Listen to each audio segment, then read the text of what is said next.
ભાગવત પાસે જઈને કોઈ એમ માગે કે મારી મુક્તિ કરાવી દો, મને આ મળી જાય, ભાગવતથી આ થઈ જાય, તો આવા વ્યક્તિઓ હજી વાસ્તવમાં ભાગવતને સમજ્યા. આ તો ભગવાન આપે, અને એકવાર ભગવાન મળી જાય પછી તમને શું નહીં મળે એ કયો.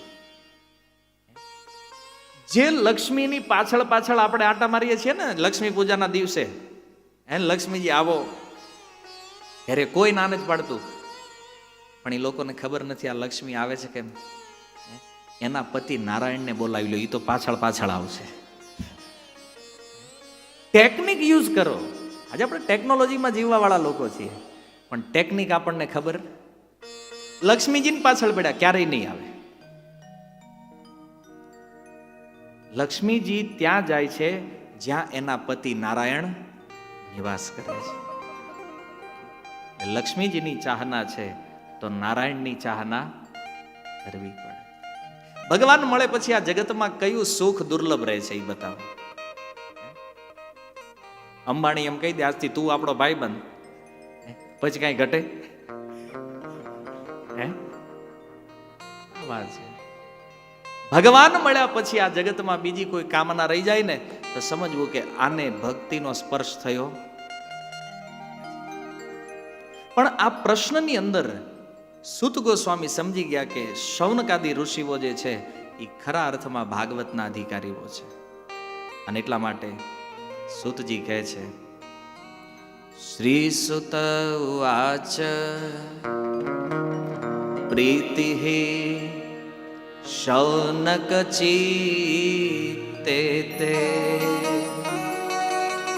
યતો વચ્મી વિચાર્ય ચ સર્વ સિદ્ધાંત નિષ્પન્નમ સંસાર ભયનાશનમ. સુતજી કહે છે, હે શૌનકજી, હવે હું તમને એ કથાનો સાર સંભળાવીશ. શું કામ? પહેલું લક્ષણ, તમારા હૃદયમાં પ્રીતિ છે. પ્રીતિ શૌનક ચિત્તે તે, તમારો ભગવાનમાં પ્રેમ છે. સુતજીનું વચન છે.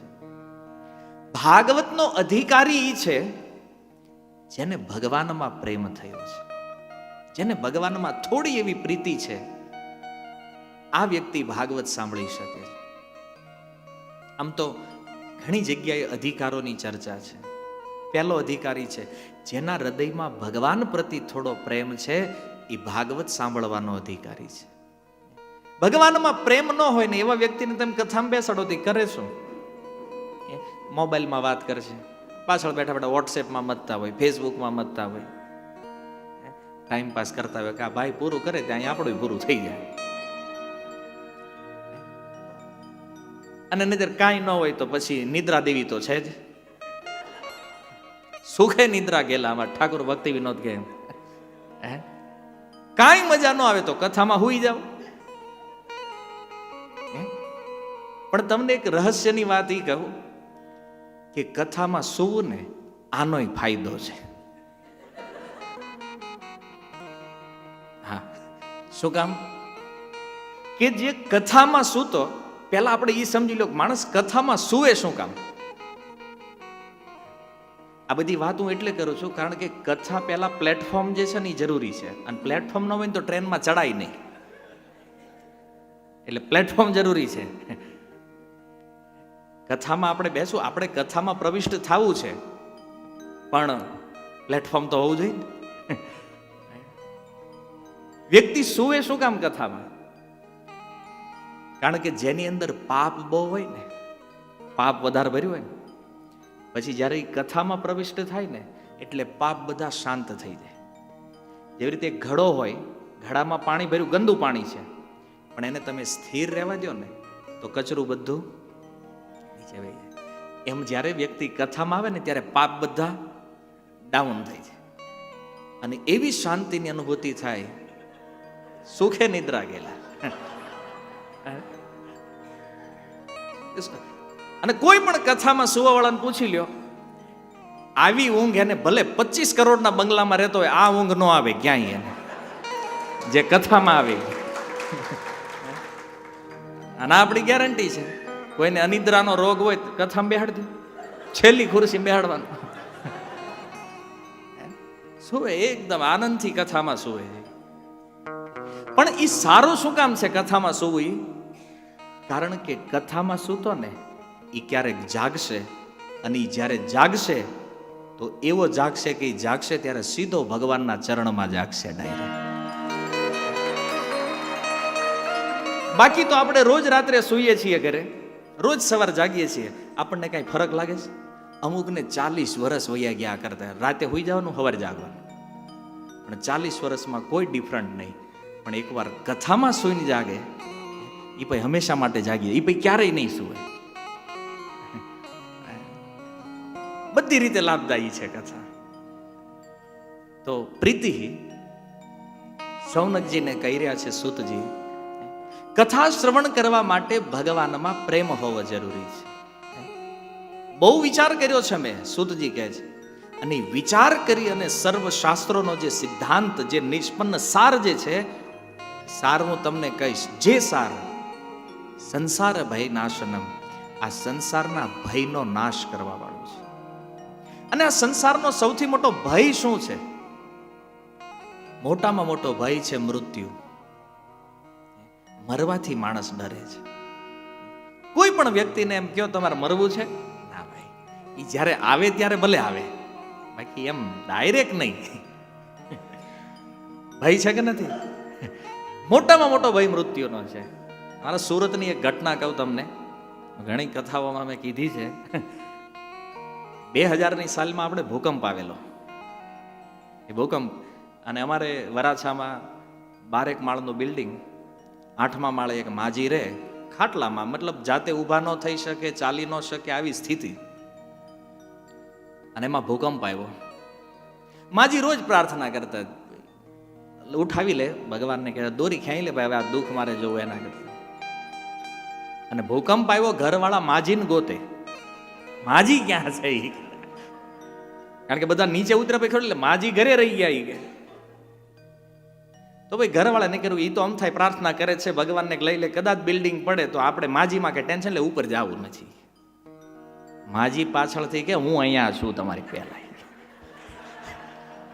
એટલે કે અમે નીચે ઉતરી, પેલા માજી ઉતરી ગયા નીચે, કે તમે હાલી એકતા નહોતા. ભય, મૃત્યુનો ભય.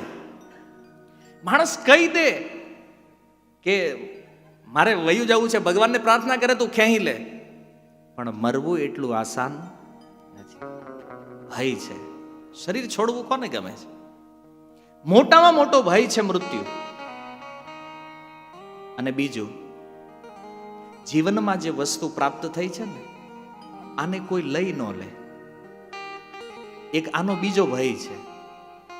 અને આવા અનેક ભય વચ્ચે જે આપણું જીવન પસાર થઈ રહ્યું છે, રાત્રે સૂઈએ ત્યારે ભય, સવારે ઉઠીએ ત્યારે ભય, માર્કેટમાં જઈએ તો ભય, ઉછીના આપ્યા હોય એમાં ભય, પાછા આપશે કે નહીં, મોટા મોટો ભય.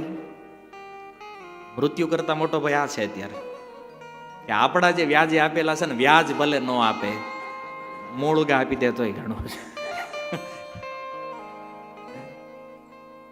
હરેક ભયનો નાશ આ જે કથા સાર છે ને, શાસ્ત્રનો જે સાર, હરિકથા, હરિનામ, આ નાશ કરે છે. એટલા માટે તમને એવું સાધન બતાવીશ જે ભક્તિમાં વૃદ્ધિ કરશે, જેનાથી ભગવાન પ્રસન્ન થઈ જાય. અને ભગવાનની પ્રસન્નતાનું મુખ્ય કારણ, ભગવાનને પ્રસન્ન કરવાના અનેક માર્ગો છે, પણ એમાં જે સૌથી ટોપ માર્ગ જે છે એ હું તમને બતાવીશ. એટલા માટે સાવધાન તનયા શૃણો. હે શૌનક આદિ ઋષિઓ, સાવધાન થઈને સાંભળો. આ શબ્દ જે છે ને, સાધુ સમાજમાં તમને બહુ સાંભળવા મળશે. કોઈ પણ સાધુ કે સંતો જ્યારે પ્રવચન શરૂ કરે ને, ત્યારે પહેલા કહી દે સાવધાન તનયા શૃણો.